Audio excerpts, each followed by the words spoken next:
What's up, guys? What's up, y'all? Thomas family back. We got some exciting things happening that we want to share with you guys. A lot's happened in the last few months that were honestly unexpected but exciting changes. So we wanted to come on here and share that with you guys, and we want to take you along on this super exciting new journey. So if I saw the last video, then you know that we got our property. So, hey man, we got a ranch. You know, it's super cool. Yeah. And so we have that, and now we're starting to get things ready for it. So first part of the land, we got the land cut. What else? So we've got the property cut. We had some tree clearing for openings because we have a few tree lines.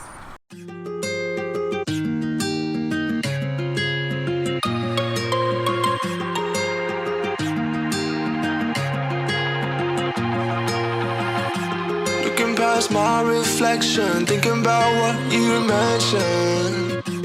You were supposed to be the one to take every last pain away.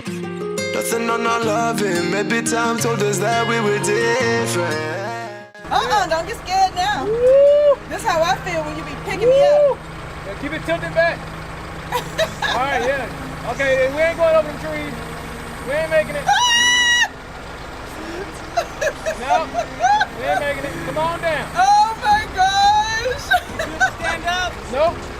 I'll teach you to go forward. Oh, no, I'm good. You ready to come down? Come on down. Did you see the survey or not really? No.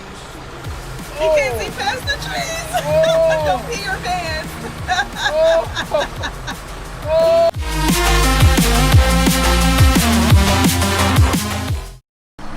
Hey, what's up, y'all? So we are back. We're back on the property. Hey. So we getting the first little bit of the first 3 acres of our property cut down. We're actually able to drive on it this time without getting stuck. Yes. So that's good. Excited about the property finally getting cut. Yeah. That's the first step of many to Yeah. being able to move on here. So we're glad we're getting this part at least done. Yeah. I'm a little concerned about the rain though, because obviously it'll pop right back up. Yeah.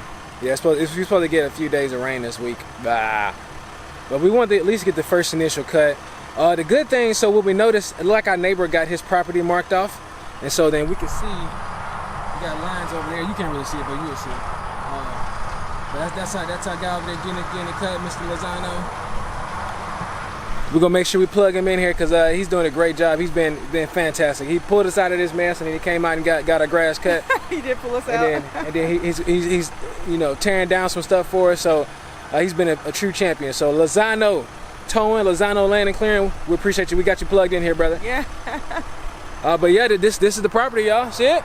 Well, it goes beyond this tree line right here. Yeah. So you'll see this tree line right here, and then we got acres back that way. So this is just the first 3 acres, and then we got another eight or so, eight and some change in the back. Yep. It's very exciting to finally have the first step done.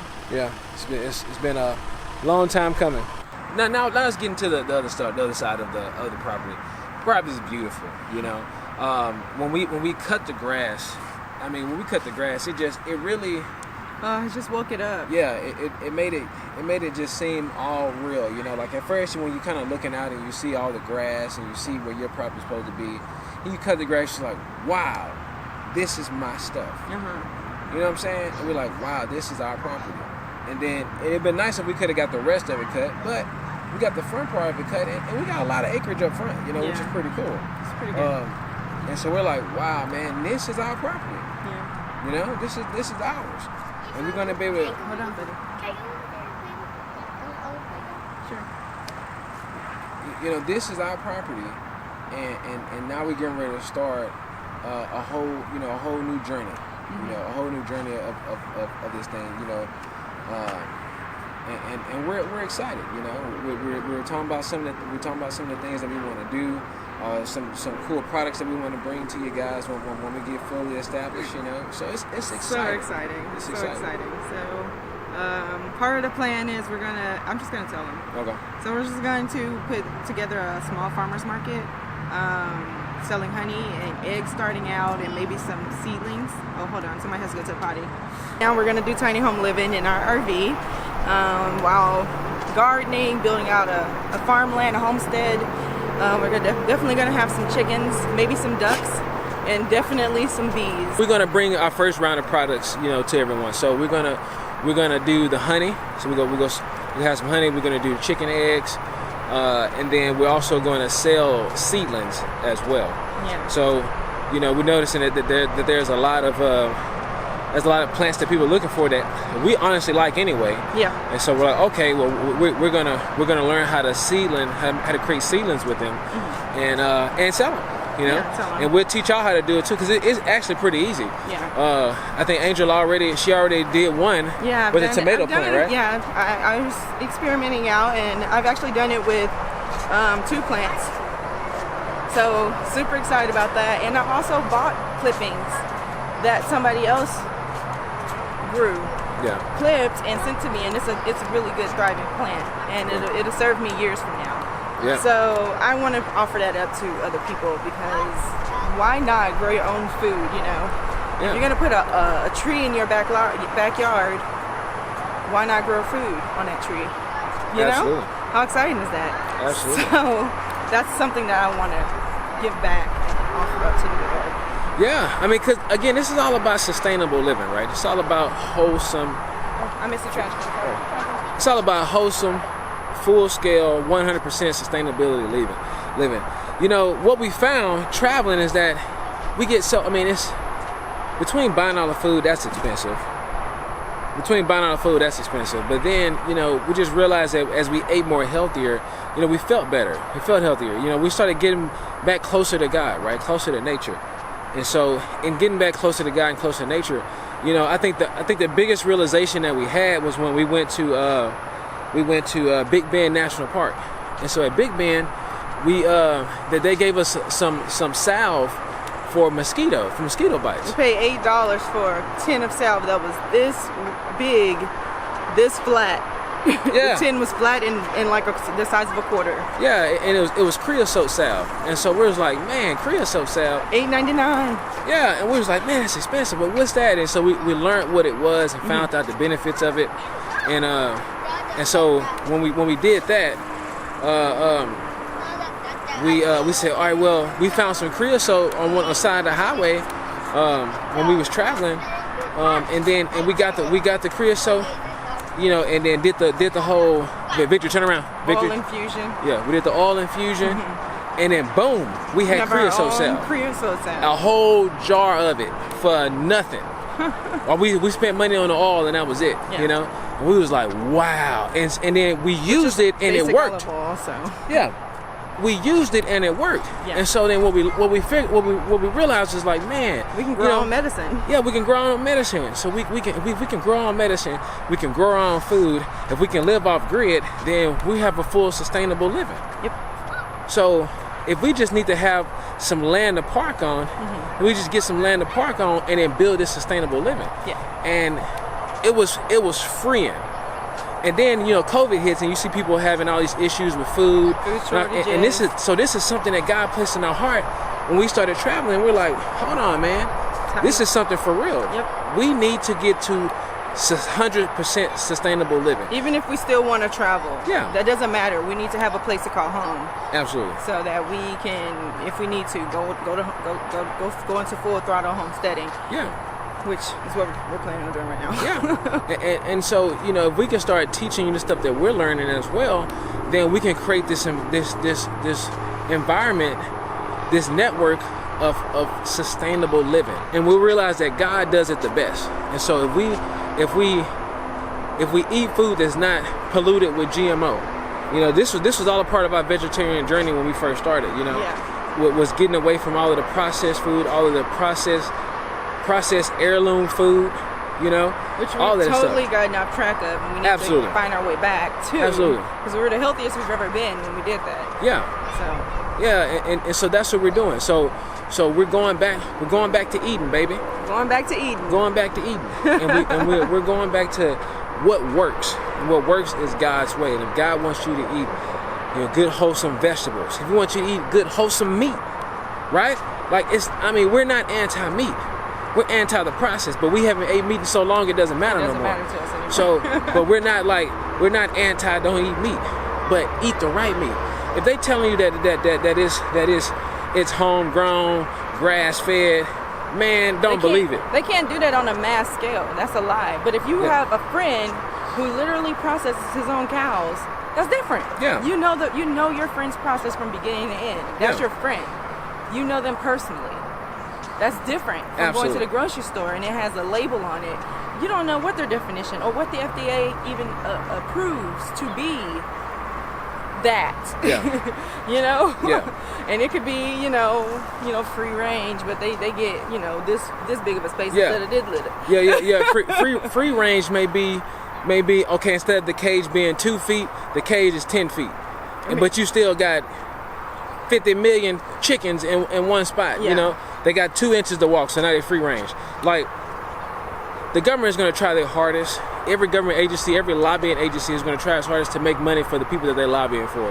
And so if they want to put together policies that supports who they're representing, which means that, okay, we want to slow down the regulation. We want the regulation to say free range is 10 feet of walking space per X amount of thousands of chickens, then that's what they consider free range. But we all know free range is when you driving on the farm and you see them chickens walking around everywhere. That's real free range. And the thing about that is because it's real free range, it benefits the farm and the chickens because it keeps them healthy. Well, absolutely.